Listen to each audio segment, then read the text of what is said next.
January 6th, 2026. A date that will be remembered not for what happened in the markets, but for what one of the world's most powerful banks finally admitted for over a decade. They told you silver was worthless. They told you to stay away. They called it a relic, a distraction, a fool's investment. But this morning, everything changed. Bank of America, the institution that has spent years shorting precious metals, just released a number that changes everything. $309 per ounce. Not in 10 years, not in 5 years. They're saying it's coming, and the physical market is already screaming. Premiums are exploding, vaults are tightening, and the banks are quietly positioning themselves. While you are being left in the dark, what do they know that they're not telling you? You know, there's a certain wisdom that comes with experience, the kind of wisdom that teaches you to pay attention when the wolves start running with the sheep. If you've lived long enough to see markets rise and fall, to watch currencies lose their value, to remember when a dollar actually meant something, then you understand that when the big banks change their story, it's not because they suddenly care about your wealth. It's because they've already positioned themselves for what's coming next. Now, we'd be honored if you'd consider subscribing to this channel, not because we're chasing numbers, but because the information we share here might be the difference between being prepared and being blindsided. Take a moment, press that subscribe button, the way you'd secure a valuable document in a safe. And while you're at it, leave us a comment. Tell us, where in the world are you watching this from? Are you watching from the United States, where the dollar's dominance is being quietly questioned? From Europe, where currency experiments continue to unfold? From Asia, where gold has never lost its cultural significance? Or perhaps from somewhere else entirely? We want to know, because what's happening right now affects every corner of this globe. Now, let's get into what Bank of America just admitted, and why your financial future may depend on understanding it. On the morning of January 6th, 2026, something extraordinary happened in the world of global finance, something that most people scrolling through their news feeds probably missed entirely. But for those who understand how the financial system actually works, this moment represented a seismic shift, a shift that cannot be undone. Bank of America, one of the largest and most influential financial institutions on the planet, published a research report. And buried within the pages of that report was a number that changed everything. $309, that was their new price target for silver per ounce. Now, to the average person, this might seem like just another bank forecast, just another prediction in a sea of market noise. But here's what makes this different. Bank of America has spent the better part of 15 years telling anyone who would listen that silver was a bad investment. They advised their clients, their wealthy clients, their institutional clients, to avoid precious metals. They called silver outdated, irrelevant, a relic of a bygone era. And now, they're saying it could hit $309. This isn't a small adjustment. This isn't a minor recalculation. This is a complete and total reversal. When a major institution reverses course like this, it's not because they suddenly discovered new information. It's because they can no longer hide what they've known all along. The question every serious business person should be asking right now is simple. What changed? What forced one of the most powerful banks in the world to admit they were wrong?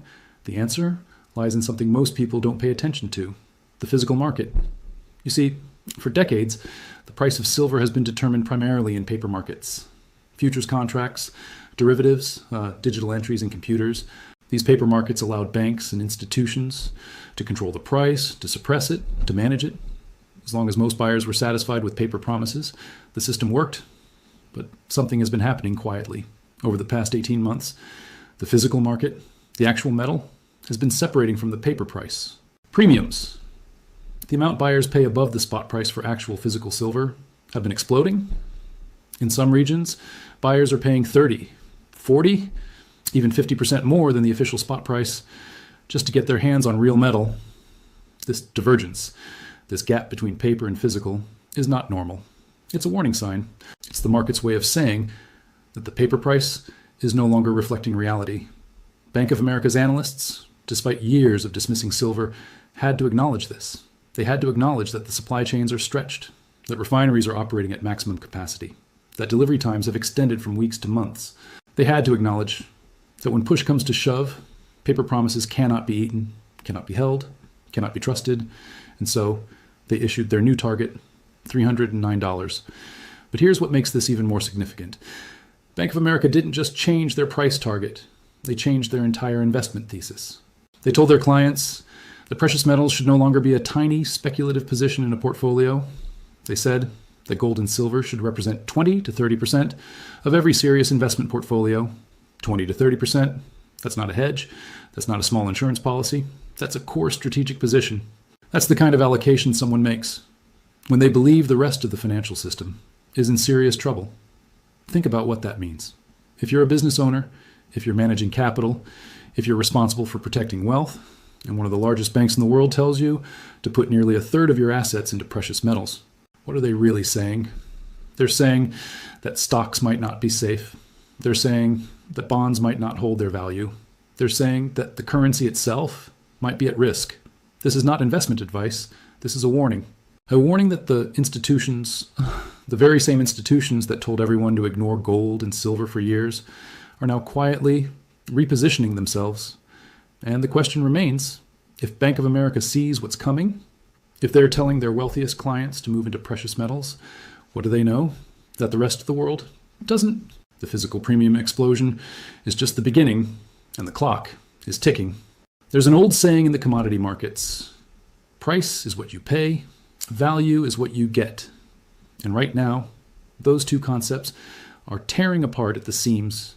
Something unusual is happening in the silver market, something that defies the neat charts and graphs that analysts love to show on financial television. The official spot price of silver, the number that flashes across trading screens, says one thing, but walk into a coin shop, call a bullion dealer, try to actually buy physical silver, and you'll discover an entirely different reality. Welcome to the physical premium crisis, a crisis that most investors don't even know exists. In a normal functioning market, premiums are small, maybe 5%, maybe 8% above spot price. That premium covers the cost of refining, minting, shipping, and a small dealer margin. It's predictable, it's stable, it's boring. But boring is no longer the word that describes what's happening. In cities across North America, premiums have exploded to 35%. In parts of Europe, they're pushing 40%. In certain Asian markets, buyers are paying 50% or more, above the official spot price, just to secure delivery. Let that sink in. The official price says silver is trading at one number, but to actually own it, to hold it in your hand, you must pay half again as much. This isn't a small discrepancy. This is a market screaming that something is fundamentally broken. Now, why is this happening? The answer lies in a supply chain that's been stretched to its absolute limit. Silver doesn't appear magically. It must be mined, refined, minted, transported. Each step takes time, capital, infrastructure. And here's the problem. For years, the mining industry has been underinvesting. When silver prices were suppressed in the paper markets, mining companies couldn't justify expanding production. Why would they? Why spend hundreds of millions developing a new mine when the price barely covers operating costs? So they didn't. They cut exploration budgets, they delayed projects, they closed marginal operations, and now as demand surges, there's no switch to flip. You cannot turn on a silver mine overnight. From discovery to production, a new mine takes 7 to 12 years. 7 to 12 years. Meanwhile, the refineries, the facilities that turn raw ore into pure metal, are running at maximum capacity. There are no spare refineries sitting idle, waiting for extra demand. Every refinery is booked, every slot is filled. And even if you could get your metal refined, there's another problem. The mints, the facilities that produce coins and bars, are backed up for months. The United States Mint has had to ration Silver Eagles. Dealers are given allocations, limited quantities. Take it or leave it. The Royal Canadian Mint, facing similar pressures. Private mints around the world, operating 24 hours a day, still cannot keep up. This is what a supply shock looks like. Not in theory, not in a textbook, but in reality. But here's where it gets even more interesting. While physical premiums explode in one direction, the paper market continues in another. On the COMEX, the major futures exchange for silver, contracts trade freely, billions of dollars worth, changing hands electronically every single day. But here's the catch. Most of those contracts never result in physical delivery. They're settled in cash, they're rolled forward, they're closed out before expiration. The paper market has become almost entirely a financial abstraction. And for years, this worked. As long as most participants were content with paper promises, the system functioned, but something changed. More and more buyers started asking for delivery. More investors started demanding the actual metal. And when they did, they discovered something unsettling. The metal wasn't always there. Oh, eventually it would arrive, after delays, after excuses, after weeks of waiting. But the ease of conversion from paper to physical began to evaporate. This divergence between paper price and physical availability has a name. It's called a shortage. Not a shortage in the sense that silver has vanished from the earth, but a shortage in the sense that at current prices, in current time frames, you cannot easily obtain it. And this is what Bank of America finally acknowledged. In their report, they couldn't ignore the premium data, they couldn't ignore the delivery delays, they couldn't ignore the fact that their own clients were struggling to acquire meaningful positions in physical metal. The exchange for physical spread, the EFP, a technical indicator that measures the cost of converting futures to physical, has blown out to historic extremes. In plain English, it's becoming increasingly expensive and difficult to exchange paper promises for real metal. This is not supposed to happen in a well-supplied market.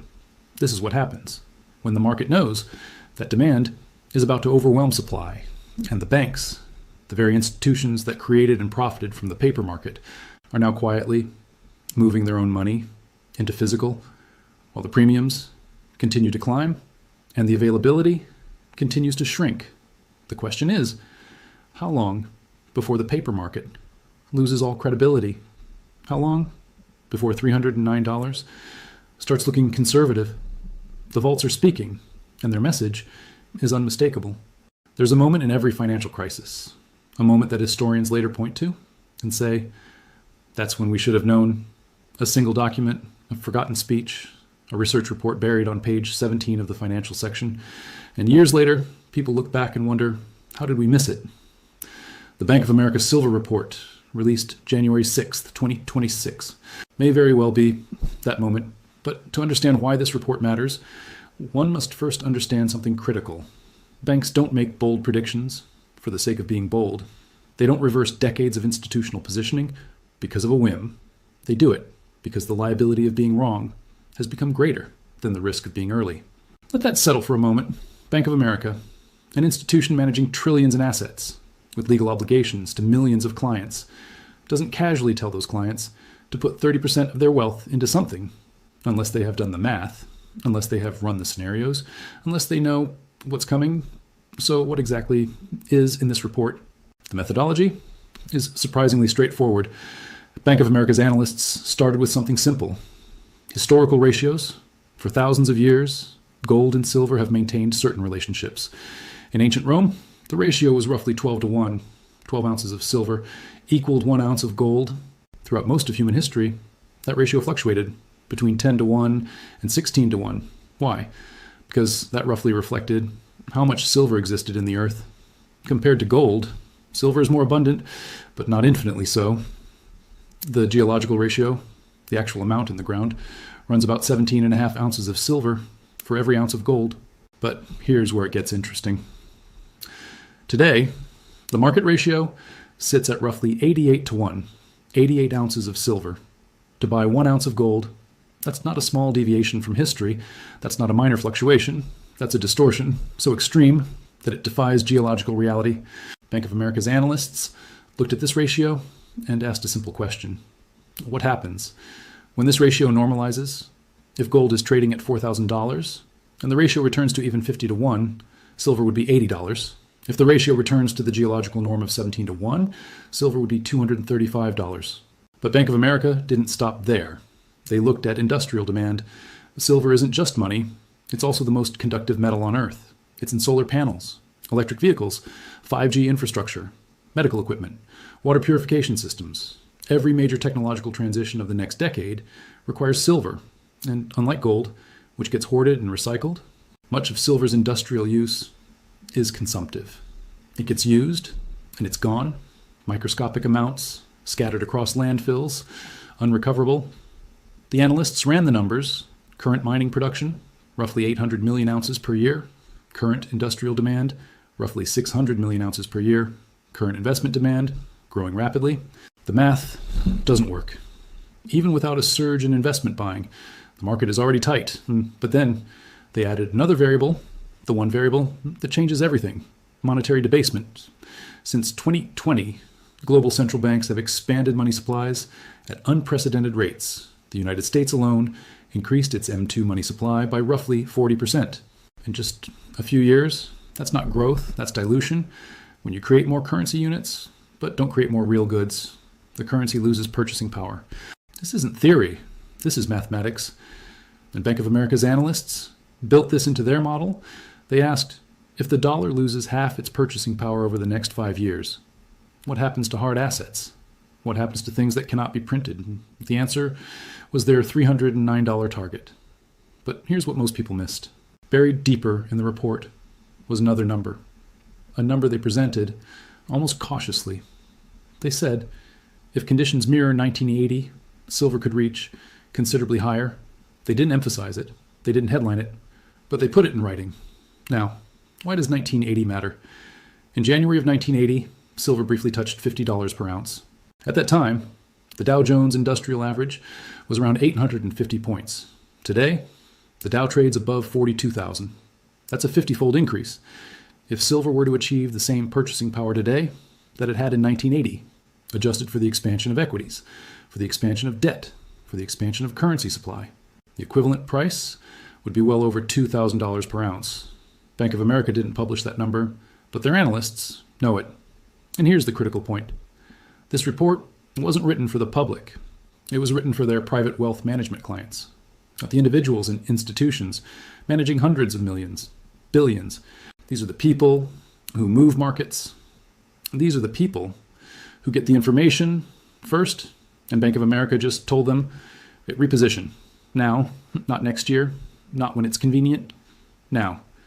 Because what's coming cannot be stopped by central bank intervention, cannot be papered over with more stimulus, cannot be wished away with optimistic forecasts. The report's conclusion was clinical, almost cold. Silver represents asymmetric risk. In plain language, the downside is limited, the upside is exponential. And when a major bank tells its wealthiest clients that the risk reward is asymmetric, what they're really saying is the game is already over. We just haven't announced the final score yet.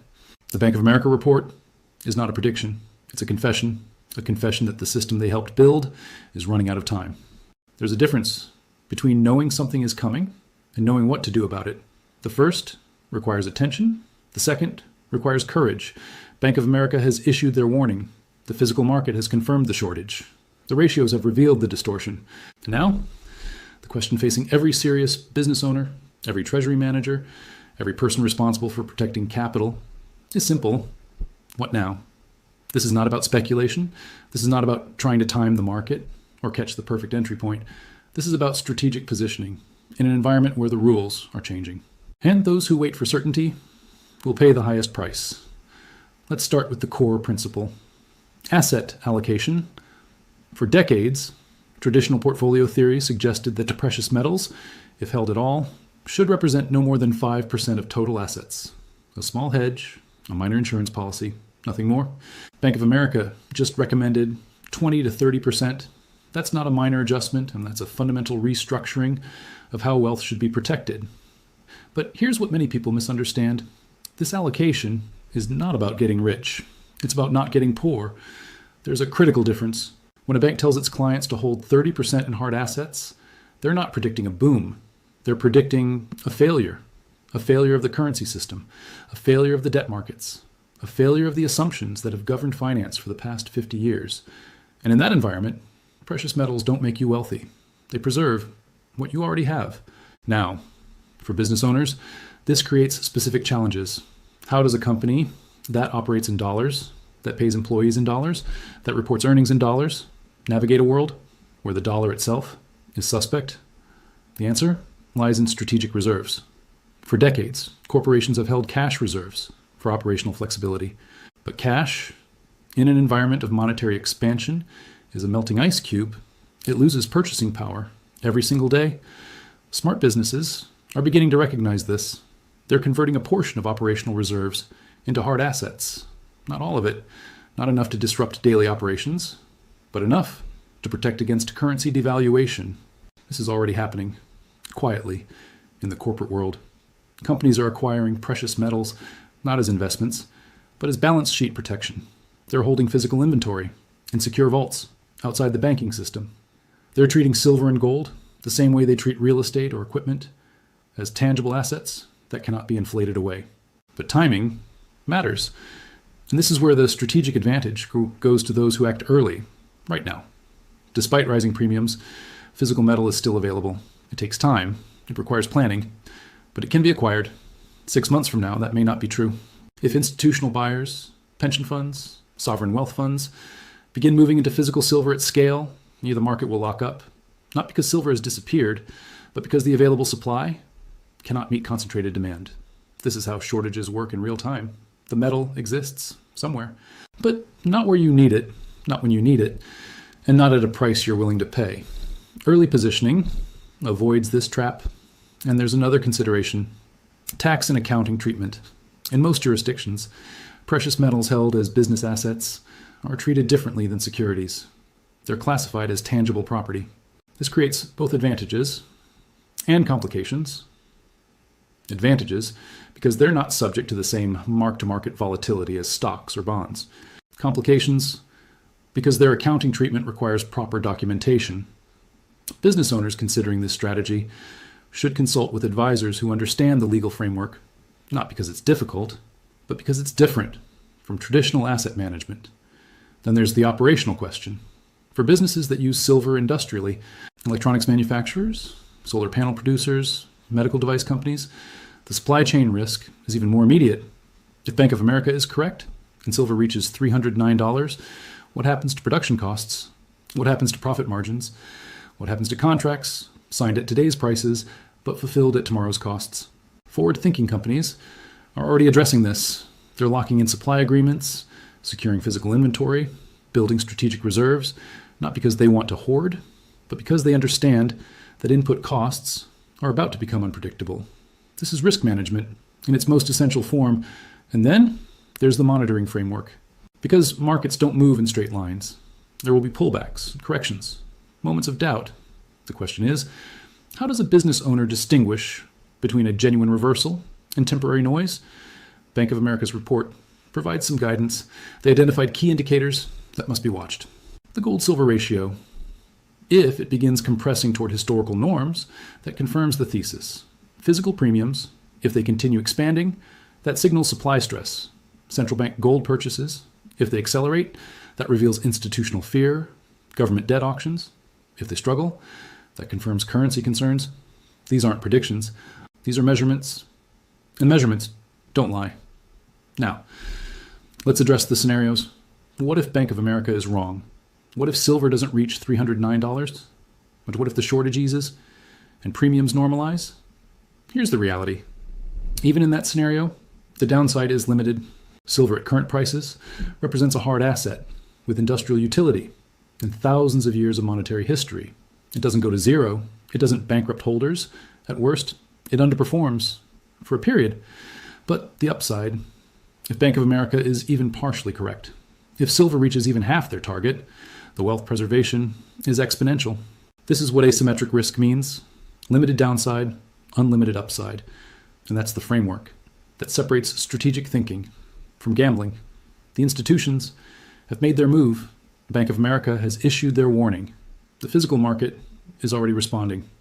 And the window for calm, calculated positioning is closing, not because of panic, but because of mathematics. Because when everyone realizes what the banks already know, there won't be enough physical metal to go around. And those who waited for certainty will discover that certainty comes at a premium they can no longer afford. The choice belongs to those who understand that in markets, as in life, timing is everything. And the clock is running.